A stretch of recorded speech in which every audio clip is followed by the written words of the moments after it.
Hello, friends. Not sure if you've noticed, but this is a brand new studio. So I do have an office tucked away in a corner of one of the rooms of the house. And so in an effort to work on some New Year's goals, namely organizing the house, I decided to try and move the studio upstairs.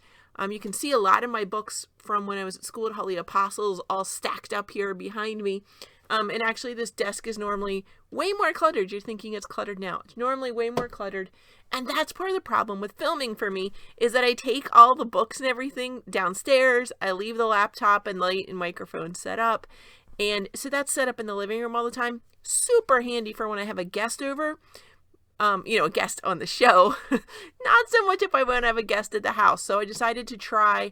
I'm going to keep working this, maybe get there's actually some things over here that I might want to move back to this wall so that they can be visible in the set. And I'll try and hopefully clean this up. I didn't realize how crazy these wires were over here, the docking station for my computer. So I'm going to have to try and figure some things out. But maybe this will get me motivated to clean up my little office space.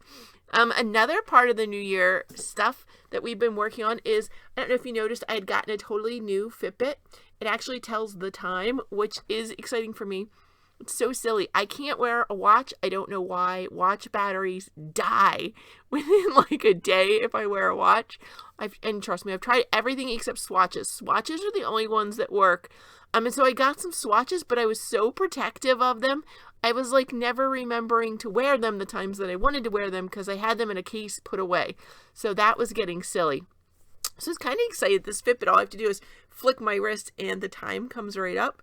And there's other things here if I want to check my steps or put a timer on or something. I can do it right on my wrist, which is kind of exciting that it's so convenient.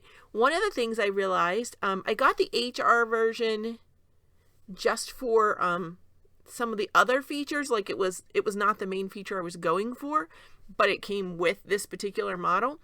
And it was funny because I learned it was like, meh, on your heart health. Meh, you're good, maybe.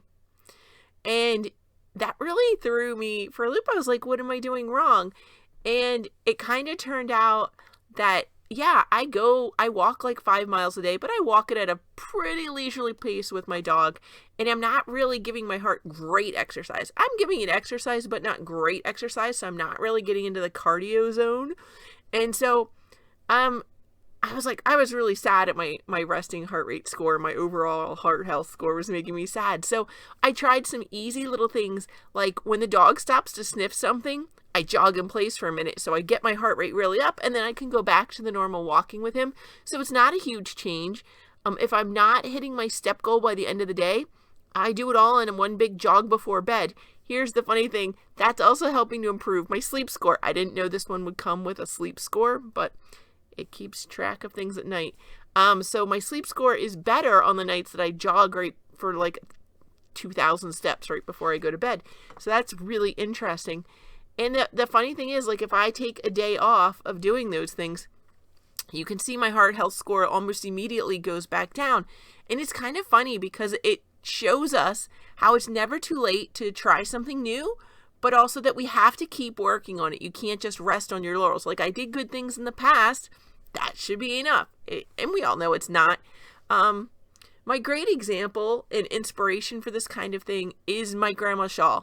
My Grandma Shaw was amazing. I don't know when she had her stroke. It was either before I was born or when I was very little, because I don't remember a time before her stroke. I am the youngest grandchild on both sides of my family. Almost on all three. But that's another story. So Grandma had this stroke, and so she wasn't super mobile. She didn't do anything for fitness. She cooked a little, not a lot. Like, there was a lot of things she'd already cut back on. So it seemed normal to me because that's how I grew up with her. A lot of people did.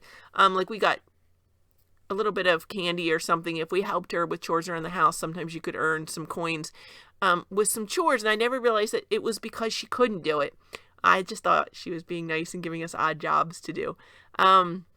So by the time I learned, she not only had some limited mobility, not as severe as my step-grandmother, who actually drug one side of her body around, but Grandma Shaw, she did limited things, So you couldn't really see some of the effects of the stroke. And one of the things it did was it changed her vision. So she had a kind of tunnel vision where she had a horizon line that I think she couldn't see below it. So if she was trying to look at something, she'd look them up and down. And it always made her uncomfortable if they had a delivery at the house. She's like, because I'm trying to see who it is, but it looks like I'm checking them out and I'm not. But so she had limitations.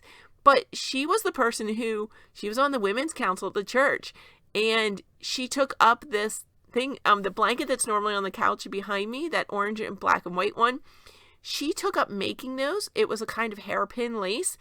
And she would make them nonstop. She would donate to so many hospitals and nursing homes. She called them lap robes. They were for people who were in wheelchairs or whatever that could have that on, or a little bit of warmth on their bed. And she'd come up with all kinds of fun color combinations. Like, I remember how much fun it was in the summer.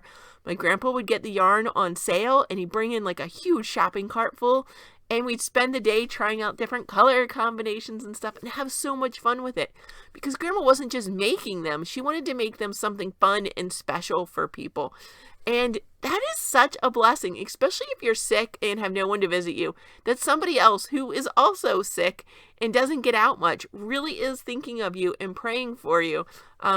It's a beautiful thought. And that was such a great witness to me growing up.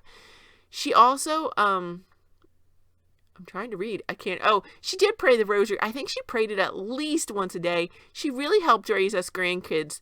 She would babysit some of us in the summer. If a older cousin needed a place to go after they moved out of their house, Grandpa would hook them up. He'd find them a job, and he'd get to live in the house, and they'd help raise them. Grandma and Grandpa, they did so many things. And one of the things they also did was they were the ones who took us. Even when I wasn't living at home anymore, I'd moved in with the neighbors my senior year of high school. And Grandma and Grandpa, that car would pull up next to the house every Sunday morning to take me to church. And yes, we'd go an hour or two early and we'd sit there and do adoration. And again, I never heard the word adoration. We would just go and sit in the pew and adore the Lord in the tabernacle. And the only reason I know that is they taught me to look to make sure the candle was lit. And we'd spend most of our time there in quiet reflection of the Lord. When the priest came in, my grandfather would get up, he'd start lighting the candles, and the priest would be ready for confession so we could go to confession and go to communion bright and fresh before Mass. And I don't know, that sense of renewal. So she gave me that sense of renewing yourself every week. You were like a brand new person after confession. And so, yeah, we can do it. We have to keep at it. It's not something that we can just get lazy about. And yesterday that came out for me too. I was working on that app on my phone for losing weight, the Noom app, Noom, I'm like a monkey at the end. And it does use psychologies to help you lose weight. And one of the things I realized, I have this really big fear, and it's about, I don't want to say it because it does involve some family members, which is weird, but I can explain it to you in person if we're a friend. But I have this deep-seated fear of what I'm going to become. And I don't want to be that. I don't want to be that. And I struggle with it. And part of it is I struggle so much with it sometimes that it makes me fall into it as a trap. It's so weird, right? I become what I don't want to become because I'm freaking out that I don't want to become it. And the thing is, okay, so part of Noom is you're supposed to post it to your group. And I did. I modified it. I toned it down even what I put on there. And part of having that group support on there, this morning I woke up, my coach was thanking me, saying how brave I was for admitting it and saying that. And all day long it was like bing, ding, ding, ding. All these fellow group mates were getting on and loving it and encouraging me. And that meant a lot. It really did. So, and that's just a tiny little community. It's a temporary community, but that's how much community, that's what community can be for you. So I'm always telling you, friends, to get out there and just try again and do what you can and be honest with people, right? And build those connections and spend time with the Lord, right? Making that connections and true good community to help you keep growing and getting closer to the Lord. Remember, that's my big goal for the year, was the Old Baltimore Catechism, to know, love, and serve God. And this morning, definitely people with their encouragement. Yeah. Thank you, friends. You were that to me this morning. And so, hey, goal met. If that was your goal, was to reach out and touch someone like that and just to show them that kind of love and support and, to be the hands of Jesus to them today, you did it. Thank you for that. And I wanted to catch you guys up. I don't know if I told you. Sorry, now my glasses are fogging up because I'm crying. Bridget, our guest star that we had on the young adult, I think I called her the accidental evangelist. Bridget is currently in Ecuador on a trip with school, and she's down there. She's loving it. She said it really is a Catholic country, and they're still decorated for Christmas, and it's really beautiful. And she's really enjoying her time. So she asked if you all could just keep praying for the, it's not actually a mission trip. I think she can explain it when she gets back. It's not a mission trip, but she was going to get in some Catholic sites if she could while she was there. So she just wanted to thank everyone that's been praying for their safety.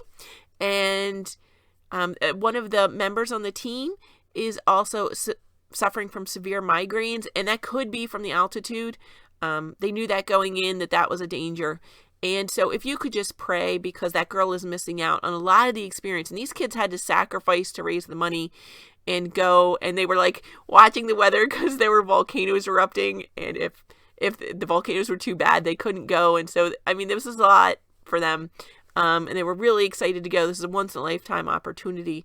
And so she's missing out, and she's really sad. So if you could just throw out some prayers of safety for these kids down in Ecuador, for these young adults in Ecuador, and especially for where the girl suffering from the migraines, that she might be healed enough that she could join them. Thank you, friends, for your prayers.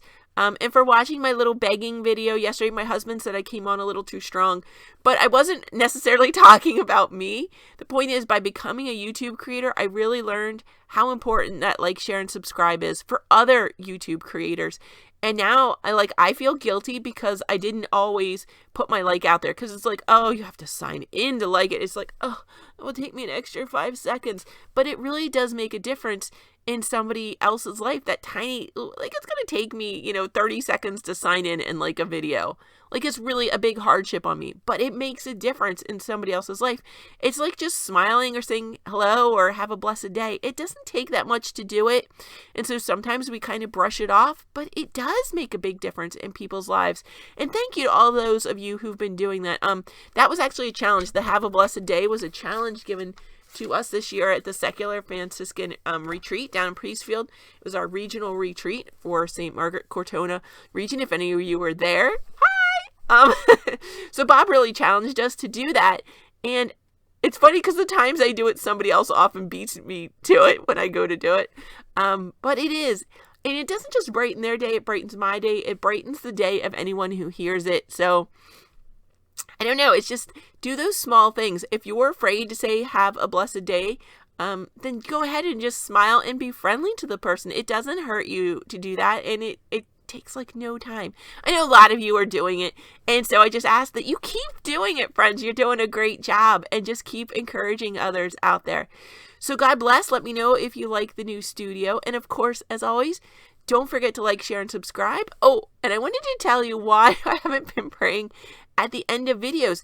And that's because you only get the last 20 seconds to put up your subscribe and suggested video things at the end. And so if I pray at the end, I feel really tacky putting up the share and subscribe. And I know not everybody's waiting until the last second after the prayer. I think most people click off and don't see it. So I'm a little conflicted with what to do. So know that when I turn this off, I'm still giving a prayer for you. I'm just not doing it with you on the video. And I'm really sorry about that. If you've got a great idea on how to get around that, let me know. Anyway, friends, so God bless. And we can just maybe do a sign of the cross, in Omni Patri et Filii et Spiritus Sancti. Amen. God bless you, friends. Have such a blessed new year. And we'll get back onto this train. We'll look at some happy planner stuff and actually get down to the nitty gritty. I think you've been discerning, coming with great goals, and see, I can never put that stuff in the last 20 seconds. I get so excited, friends, about this adventure we're on, and I'm so glad you're on it with me. Anyway.